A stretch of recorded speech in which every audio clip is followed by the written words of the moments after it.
Il est bon de se retrouver entre frères et sœurs dans la présence de Dieu. On disait tout à l'heure dans le haut, là, dans le temps de prière, je crois que la Bible dit qu'il est doux, qu'il est agréable pour des frères de demeurer ensemble. C'est là que Dieu envoie sa bénédiction. C'est là que Dieu envoie son onction. Comme sur le sacrificateur, comme sur Dieu envoyait son onction. Et je crois qu'on a besoin de l'onction de Dieu pour nous ouvrir l'esprit, pour nous faire comprendre les richesses de sa parole.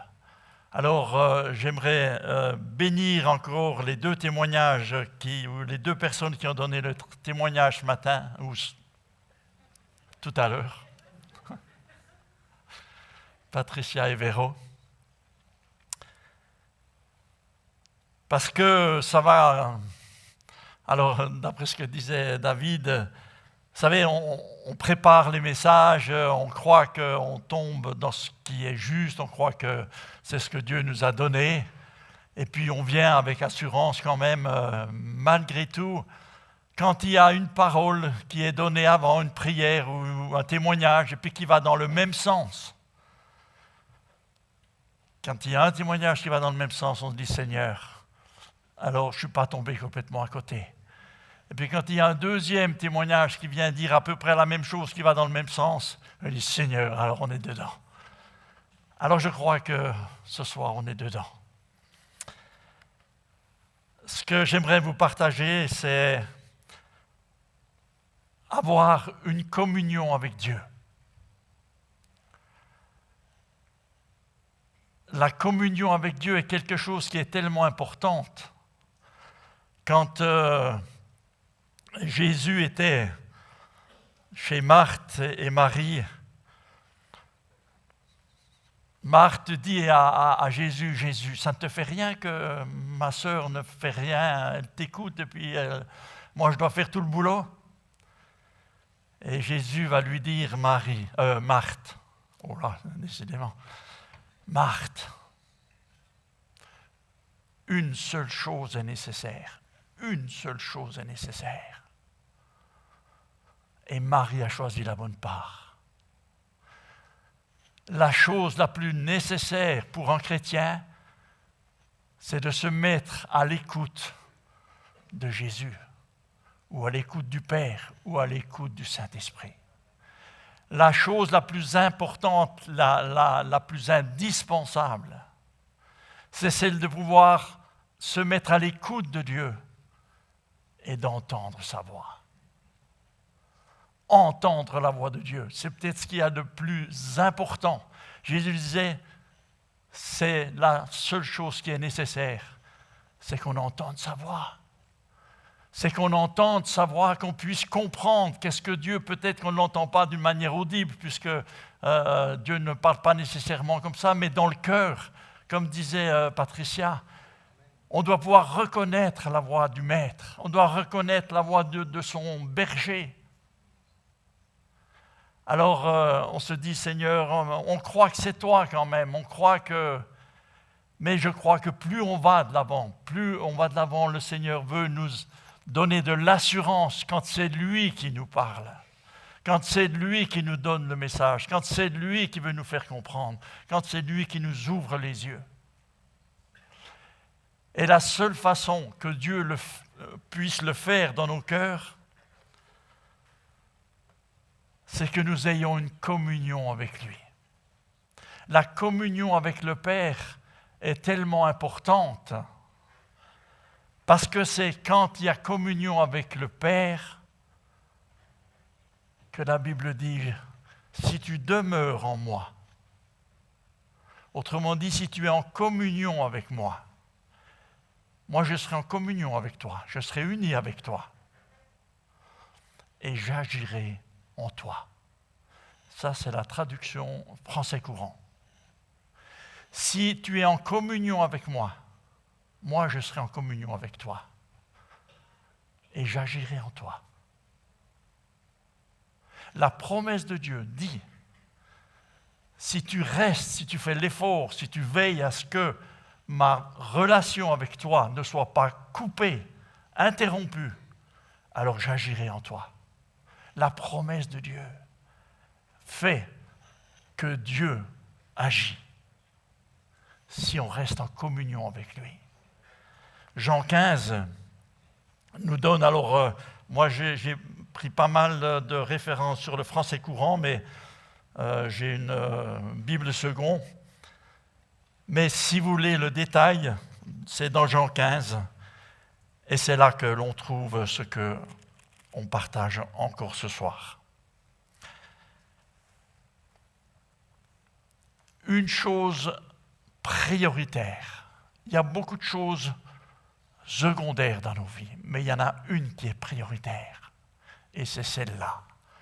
Est-ce que notre relation avec Dieu soit maintenue? Vous savez, moi je ne me suis pas vraiment rendu compte, mais plus j'ai travaillé ce texte, plus je me rends compte que notre relation avec Dieu peut tellement fluctuer, peut tellement être aléatoire. Une fois ça va pas bien, une fois ça... Je dis, mais il y a quelque chose qui ne joue pas vraiment. Et j'ai fait comme Patricia. J'ai dit, Seigneur, j'aimerais bien que tu m'expliques un peu les choses parce que je ne comprends pas tout. Et c'est quand le Seigneur nous dit, et quand on lit, je vais vous le lire au début, « Je suis le cep », c'est le verset 5 du chapitre 15. « Je suis le cep et vous êtes les sarments. Celui qui demeure en moi et en qui je demeure porte beaucoup de fruits, car sans moi vous ne pouvez rien faire. Si quelqu'un ne demeure pas en moi, il est jeté dehors comme le sarment et il sèche. Puis on le ramasse et on le jette au feu et il brûle. Si vous demeurez en moi et que mes paroles demeurent en vous, demandez ce que vous voudrez et cela vous sera accordé. Si vous portez beaucoup de fruits, c'est ainsi que mon Père sera glorifié et que vous serez mes disciples. » Jésus donne une image de la relation avec Dieu. Il dit comme le sarment. Moi, je suis le cep, dit Jésus. Vous êtes le sarment. Eh bien, comme le sarment ne peut pas porter du fruit s'il n'est pas attaché au cep, eh bien, vous ne pouvez pas porter du fruit si vous n'êtes pas en communion avec Dieu. Donc, on comprend la nécessité de préserver cette relation avec Dieu. Mais si elle est gardée, il est dit, ma vie va couler en vous. Si je veille à ce que cette relation soit maintenue, ma vie va couler en vous. Et là, vous allez porter du fruit. En réalité, c'est sa vie qui porte du fruit en nous. C'est sa vie qui accomplit la volonté de Dieu en nous. C'est même pas moi qui dois produire le fruit de Dieu. Je dois m'assurer que ma relation avec Dieu ne soit pas interrompue. Parce que si elle est interrompue, la vie de Dieu s'arrête de couler. Donc, si la vie de Dieu est interrompue quand ma relation devient difficile, je dois préserver cela.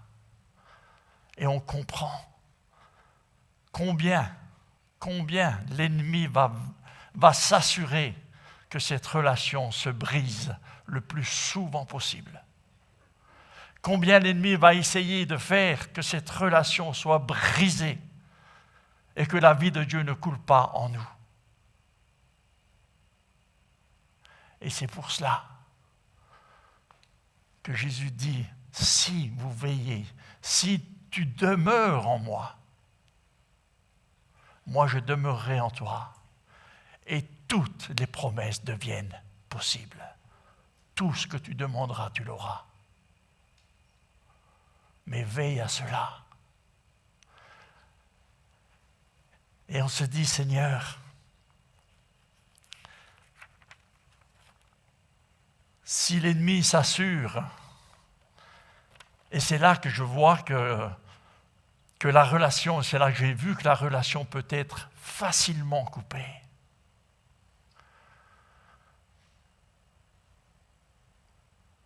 Jésus est notre modèle parfait. Jésus est le modèle. Il nous dit, et il le dit, comme moi j'ai fait avec le Père. Moi je suis resté en communion avec le Père. Je suis resté dans son amour et je vous ai aimé de l'amour du Père. Parce que je suis resté en communion avec le Père, l'amour de Dieu a coulé en moi et je vous ai aimé de cet amour-là. Et Jésus dit, bien de la même façon que moi je suis resté en communion avec le Père, faites cela, demeurez vous-même en relation avec le Père. Parce que c'est alors que le Père peut agir en vous. C'est alors que sa vie peut commencer à descendre et à couler. Vous savez, on se dit des fois,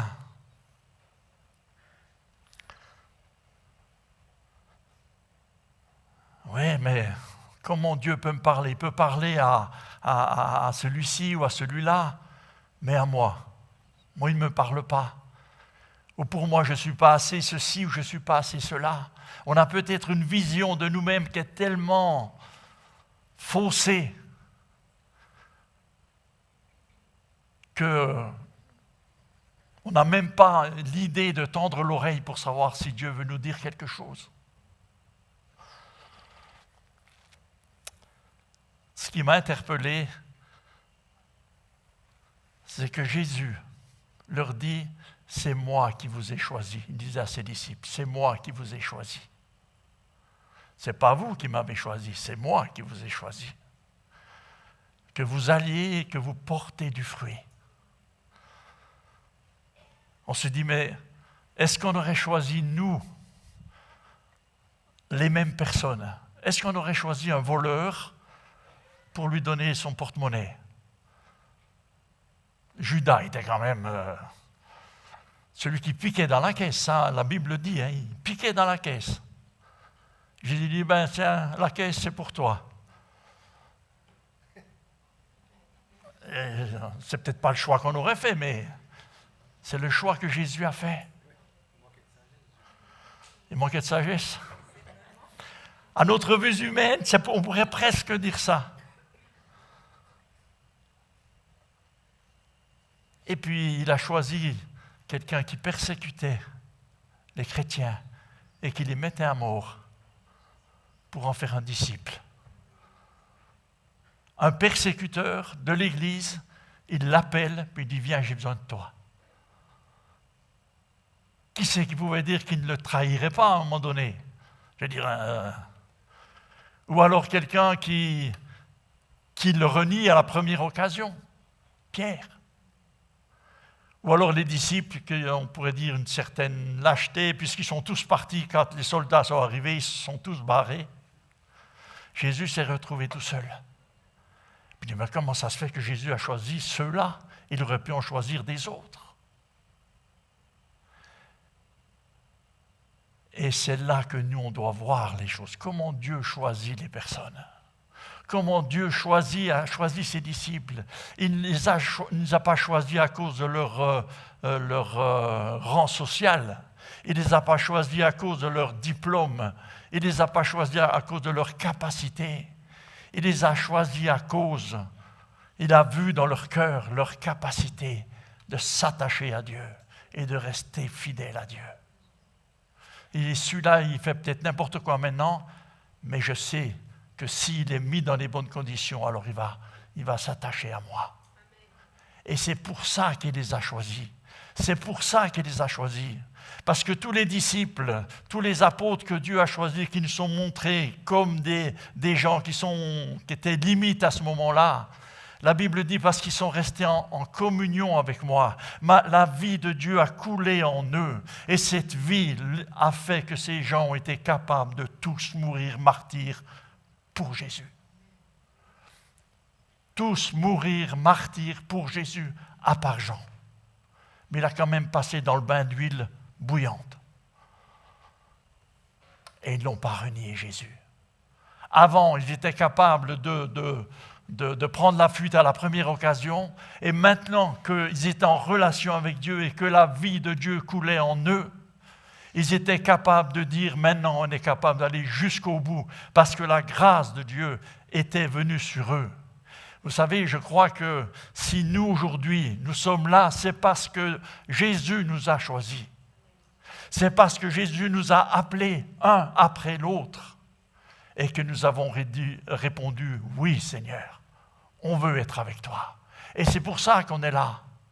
Eh bien, c'est la même capacité, nous avons le même privilège de pouvoir se tenir devant Dieu et de dire, Seigneur, alors, coule en moi, que ta vie coule en moi, parce que c'est cette vie qui coule en nous qui transforme nos vies. C'est cette vie qui coule en nous qui glorifie le Père, disait Jésus. C'est cette vie qui coule en moi, qui coule en nous, qui nous donne la grâce de tenir debout et quand il faut et où il faut. On est tellement capable, sans cette vie, de prendre la fuite à la première occasion, de ne pas pouvoir ouvrir la bouche quand il le faut. Mais lorsque la vie de Dieu commence à couler en nous, elle transforme nos vies. J'agirai en toi, dit Dieu. Si tu restes attaché à moi, moi je resterai attaché à toi. Et j'agirai en toi. On se dit, Seigneur, alors, on veut que cette vie-là coule en nous. Parce que c'est celle qui transforme nos vies. Jésus disait, vous ne pouvez rien faire sans moi. Sans cette vie, si vous ne restez pas attaché avec moi, tout ce que vous ferez, ça n'a aucune valeur. Mais tout ce que vous ferez, parce que la vie de Dieu aura coulé en vous, alors ça deviendra quelque chose de précieux à mes yeux. Et c'est pour ça qu'on comprend, quand on comprend que cette vie, cette communion avec Dieu est tellement importante, qu'elle ne soit pas coupée, qu'elle ne soit pas arrêtée. Parce que là, tout devient possible. On l'a chanté tout à l'heure, hein? Rien n'est impossible à Dieu. Rien n'est impossible à Dieu. Et on peut se dire, ce soir, si on s'assure que cette vie ne s'arrête pas, moi je peux vous assurer de ce que j'ai compris. Je me dis, si je veille à cela, je sais que tout devient possible. Je sais que tout devient possible. Dans ma vie, dans la vie des miens, dans la vie de ceux qui sont autour de moi. Mais autour de l'Église, tout devient possible si cette vie continue à couler en nous. Jésus est le modèle parfait. Il a dit, moi j'ai fait comme ça, alors vous faites la même chose. Moi je suis resté en communion avec Dieu. Et c'est pour ça, je dis, je ne faisais rien sans lui. Je ne faisais rien sans voir les choses que le Père faisait. Tout ce que je faisais, c'était que le Père me l'avait demandé. Tout ce que je faisais, c'est ce que j'avais vu faire au Père. Il dit, je ne fais rien de moi-même. Sous-entendu, je restais attaché à lui. Et quand il me parlait, alors je faisais les choses. Il dit, faites la même chose. Faites la même chose. Veillez à ce que cette relation ne soit pas arrêtée. Mais c'est là que les choses se compliquent, c'est là que les choses deviennent difficiles. Et c'est là qu'on voit si on est vraiment des gens qui s'attachent à Dieu ou pas. Jésus disait, ils m'ont haï et ils vont vous haïr aussi. Ils m'ont rejeté, ils vont vous rejeter aussi. Parce que vous portez mon nom, alors ils vont vous rejeter. Mais Jésus disait, quand vous serez rejetés, faites comme moi. Qu'est-ce que Jésus disait? Injurié, il ne faisait pas d'injures. Maltraité, il ne faisait point de menaces, mais il s'en remettait à celui qui juge justement. Il dit, vous voulez rester attaché au Père? Vous voulez rester attaché à cette vie qui coule? On veut recevoir cette vie qui coule? Alors bénis tes ennemis. Prie pour ceux qui te persécutent et qui te malmènent. Prie pour ceux qui sont en train de te blesser, de t'offenser.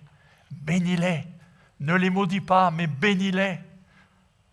Parce que c'est comme ça que la vie de Dieu, la communion avec Dieu va commencer à couler, à couler, à couler. Mais au moment, l'ennemi, la seule façon où il s'arrange pour pouvoir le faire, et il le fait très bien. Lui, il s'arrange quand il y a une blessure, quand il y a une offense. Il s'arrange pour qu'il y ait du jugement dans notre bouche ou dans notre cœur. Il s'arrange pour qu'il y ait du non-pardon dans notre cœur. Il s'arrange pour qu'il y ait de l'amertume. Il s'arrange pour qu'il y ait du ressentiment. Mais aussitôt que ces choses arrivent dans notre cœur, la communion commence à diminuer, à diminuer, à diminuer. Et à un moment donné, elle s'arrête. Parce que Jésus disait, mais faites comme moi, bénissez au lieu de maudire. Priez pour ceux qui vous persécutent. Parce que c'est la seule façon de ne pas laisser l'ennemi avoir la victoire sur nos vies. Mais c'est là que ça nous coûte cher. Vous savez, quand vous devez pardonner à quelqu'un qui vous a blessé, pardonner à quelqu'un qui vous a offensé, pardonner à quelqu'un qui vous maltraite, si vous êtes au travail et que tous les jours il y en a un qui vient vous casser les pieds et puis vous maltraiter, le Seigneur dit, pardonne-lui, prie pour lui, bénis-le. Sinon, tu auras un problème avec la relation que tu auras avec moi. Et on comprend à ce moment-là que ces choses-là sont tellement vraies. Vous savez, entre nous dans la famille, l'ennemi s'arrange pour pouvoir facilement essayer de briser les choses. Entre couples, l'ennemi essaye de mettre les bâtons dans les roues pour que la relation soit brisée, pour que cette relation avec Dieu soit tarie. Avec les enfants, avec l'entourage. Le Seigneur dit, comprenez cela. Ne vous laissez pas piéger avec cela. Parce que si on comprend cela, si on comprend que cette source n'est pas tarie, elle se tarit seulement si je refuse d'obéir. Seigneur, Jésus disait, je demeurais dans l'amour du Père, parce que j'ai observé tout ce qu'il m'a prescrit. Il dit, faites la même chose. Si vous demeurez dans tout ce que je vous ai prescrit, alors tu vas vers le Père, et tout ce que tu lui demandes, il sera d'accord de te le donner. Parce qu'on comprendra, vous savez, quand la vie de Dieu commence à couler, on commence à comprendre quelle est la volonté de Dieu, on commence à comprendre qu'est-ce que Dieu est en train de nous dire quand il est en train de nous dire ça, ou alors quand on ne comprend pas, on dit, Seigneur, je viens vers toi, explique-moi un peu les choses. Et le Père commence à le faire, parce que le but du Père, c'est de nous donner, de comprendre que si on ne se laisse pas piéger, on ne se laisse pas détourner, alors sa vie va continuer à couler et à couler. Et sa vie nous instruit, sa vie nous éclaire, sa vie nous fortifie, sa vie fortifie notre foi. On commence à prendre du courage, on commence à prendre de la hardiesse devant nos adversaires. Parce que c'est ce qui vient d'en haut. Si on veut connaître le divin, on doit veiller à ce que cette relation ne soit jamais interrompue, quitte à être malmenée, quitte à recevoir des offenses. Et le Seigneur, je le bénis, parce que je préfère avoir une relation avec toi que de briser quelque part. Je veux garder une relation avec toi. Même si je dois pardonner à mon frère, même si je dois prier pour... Vous savez, c'est pas facile de prier pour ses ennemis. Moi, ça m'est arrivé des fois que je me disais, mais pourquoi je n'arrive pas à me débarrasser d'un truc pareil qui me poursuit? Jusqu'à qu'on comprend que quand tu pries pour celui, mais tu pries, la Bible dit, approchez-vous sincèrement du trône de la grâce. Le Seigneur, arrange-toi avec lui, fais quelque chose pour lui. Sincèrement, tu veux vraiment. Et c'est ça, Dieu veut voir des cœurs sincères. On vient devant lui, Seigneur, on veut rester en communion avec toi. Et c'est pour ça que tout est possible. Quand on s'assure de cela, Jésus dit, moi je l'ai fait. J'ai fait la même chose que ça avec mon Père. Si vous faites la même chose que ça, vous avec le Père, vous pouvez aller vers lui comme moi j'allais vers lui. Et vous lui demandez les choses. Mais Jésus n'allait pas lui demander une belle voiture à son Père. Il n'allait pas demander une belle maison. Il allait dire, Seigneur, que mon cœur reste attaché à toi. Donne-moi de la sagesse pour que je ne me laisse pas détourner de cette vérité.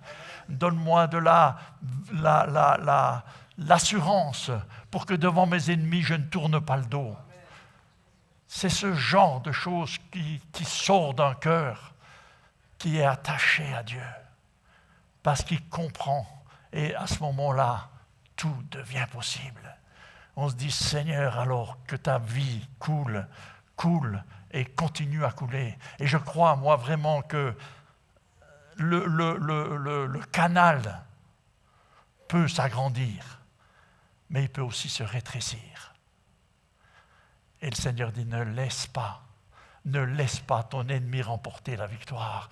Ne laisse pas ton ennemi te prendre ta relation avec Dieu. Ne laisse pas ton ennemi prendre la vie de Dieu qui coule en toi.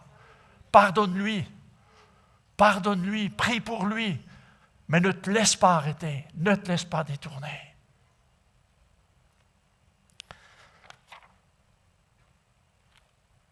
Une seule chose est nécessaire. Marie, une seule chose est nécessaire. Marie a choisi la bonne part. Elle est restée attachée. Elle s'est assurée que sa relation, son écoute soit maintenue. C'est ça qui est important. C'est que la vie de Dieu puisse continuer à couler et à couler. Parce que là, vous savez, on est tellement limité. Moi, je me disais, mais Seigneur, j'ai creusé un petit peu les choses parce que je me disais, mais Seigneur, on est tellement loin de tes promesses. On est tellement loin de tes promesses. Tu fais des promesses, vous ferez des choses encore plus grandes que moi. Et Seigneur, on a l'impression d'être à des milliers de kilomètres de ce que tu dis. Pourquoi les choses sont comme ça?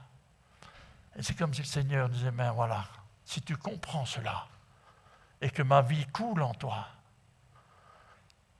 et je crois que le Seigneur est en train d'ouvrir nos yeux spirituels. Je crois que Dieu est en train d'ouvrir nos yeux qui nous donnent de comprendre. La Bible dit, Jacques dit, si tu manques de sagesse, demande-la à Dieu. Il te la donne sans la retenir, mais ne doute pas dans ton cœur. Vous savez, la sagesse, c'est comprendre comment Dieu fonctionne. C'est savoir comment Dieu fonctionne. Et le Seigneur dit, Jésus a dit, mais moi j'ai fait exactement la même chose, faites la même chose que moi. Et c'est pour ça que Jésus dit, je vous donne un commandement, un seul, un commandement. Aimez-vous les uns les autres comme je vous ai aimé. Autrement dit, comme moi j'ai fait, alors faites exactement la même chose. Quand je devais bénir, je bénissais. Il dit là, ils vous ont haï. Je vous ai entendu en train de dire, vous aurez de l'opposition, vous aurez des gens qui vont se dresser contre vous, qui vont vous maltraiter, qui vont vous rejeter, qui vont vous jeter en prison. Mais Jésus disait, je vous dis cela pour que votre joie soit parfaite. Il y a une joie même dans la persécution. Les apôtres sortaient de prison et disaient, ils étaient heureux d'avoir été jugés dignes de souffrir pour le nom de Jésus. Il y a de la joie, même dans l'opposition, parce que la joie de Dieu vient quand elle coule de la communion avec lui. Et cette joie-là, je vous dis cela, disait Jésus, pour que ma joie soit en vous, que votre joie soit parfaite. Souvent, on tire des têtes longues comme ça parce qu'on ne sait pas ce qui se passe. Seigneur dit, mais si tu comprends cela, alors ma joie sera, même dans les épreuves, même dans la difficulté, ma joie sera en toi. Et à cause de cela, on dit, Seigneur, alors on est prêt à payer le prix. On est prêt à faire ce qu'il faut. S'il faut bénir mes ennemis, je les bénirai. S'il faut prier pour eux, je prierai pour eux. Mais je veux m'assurer que ma communion avec toi ne soit jamais tarie. Et je te dis, si tu fais ça, va vers le Père. Demande-lui ce que tu as besoin et il va te répondre et il va te donner. Amen. Amen. On va encore prier.